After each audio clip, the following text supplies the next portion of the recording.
Hello! Donc je reviens pour vous parler de mon expérience par rapport à la perte de poids.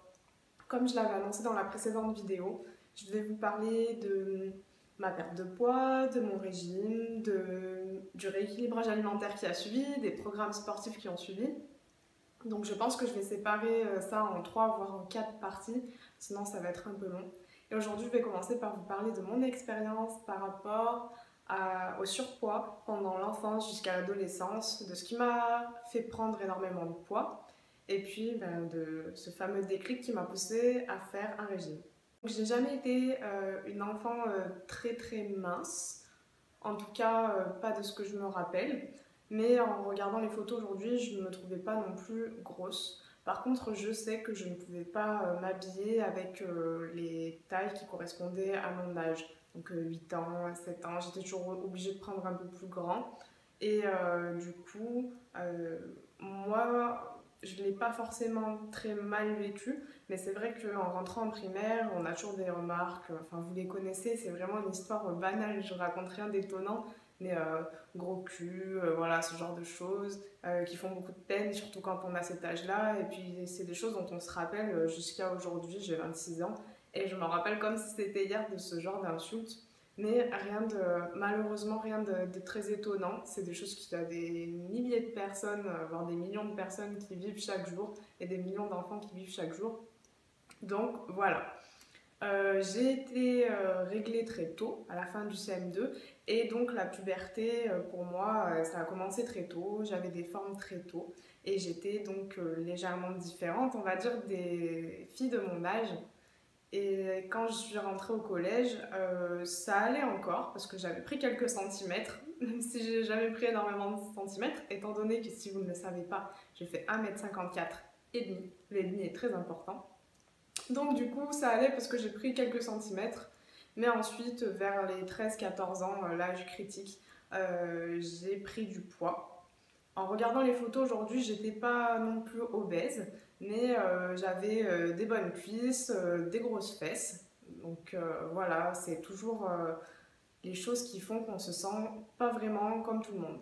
C'était une période qui n'était pas vraiment simple pour moi parce que je me sentais différente physiquement mais aussi mentalement, parce que du coup j'étais très timide et j'osais pas vraiment parler aux gens. J'osais pas non plus me mettre en avant, et par exemple dans un groupe j'étais toujours celle dont on oubliait le nom. Quelque chose de très frustrant. Tous les timides, toutes les timides qui regardent cette vidéo vont se reconnaître là-dedans. Quand vous rencontrez des gens que vous n'osez pas parler et que quand vous les revoyez, personne ne se rappelle votre nom, c'est vraiment très énervant. Bref, j'étais mal dans ma peau. Et à grandir avec toujours les mêmes personnes, les gens, ils ont cette image de vous de grosse. Oui, je fais des guillemets avec les doigts. De grosse. Et du coup, ben voilà, c'était mon adolescence. Donc ensuite, je suis passée au lycée. J'ai changé de lycée et j'ai rencontré tout plein de personnes différentes. Et là, ma vie a changé parce que j'ai pris quoi, peut-être 3-4 cm. Donc j'étais toujours ronde. J'étais pas grosse, j'étais ronde. Mais voilà, c'était un peu plus harmonieux, on va dire.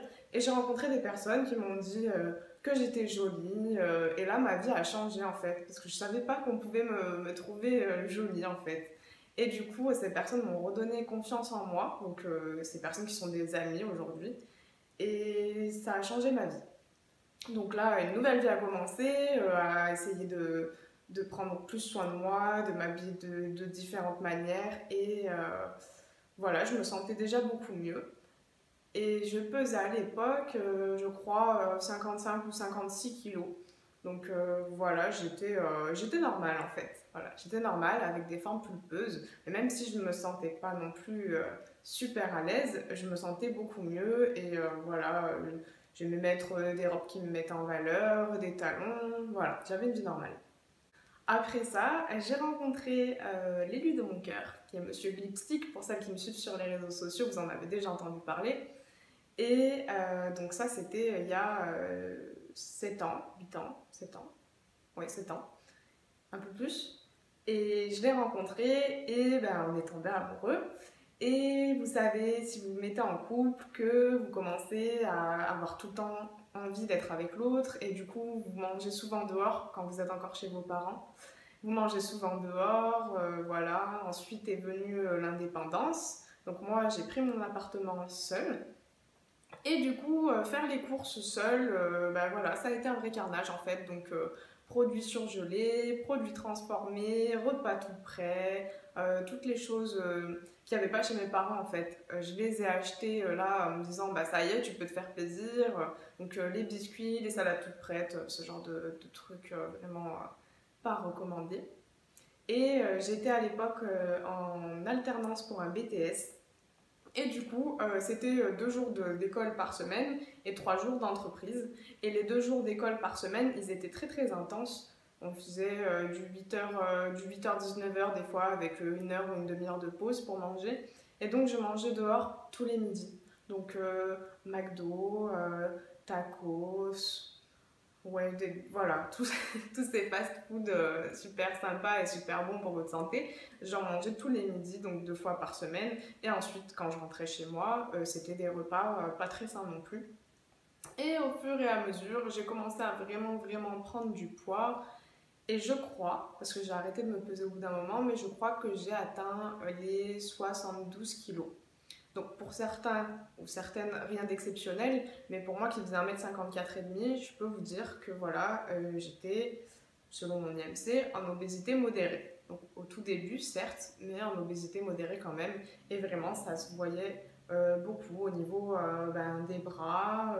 J'avais même pris du ventre, alors que je suis plutôt une personne qui a un ventre qui restait relativement plat.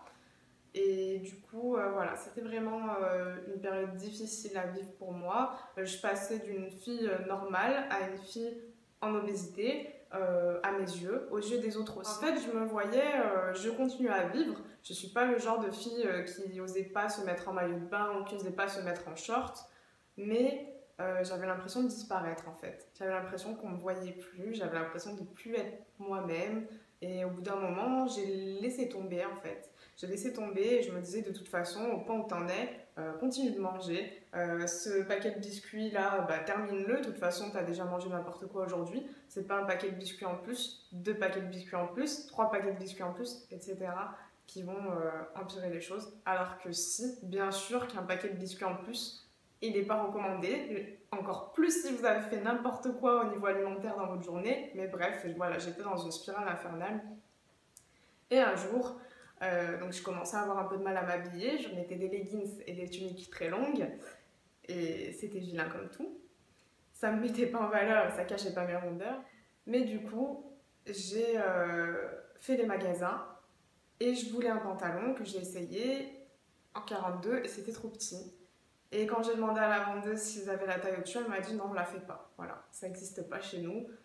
Et là, je me suis dit, mais c'est pas possible. Comment tu vas t'habiller magasin basique que tu apprécies, il n'y a plus de ta taille.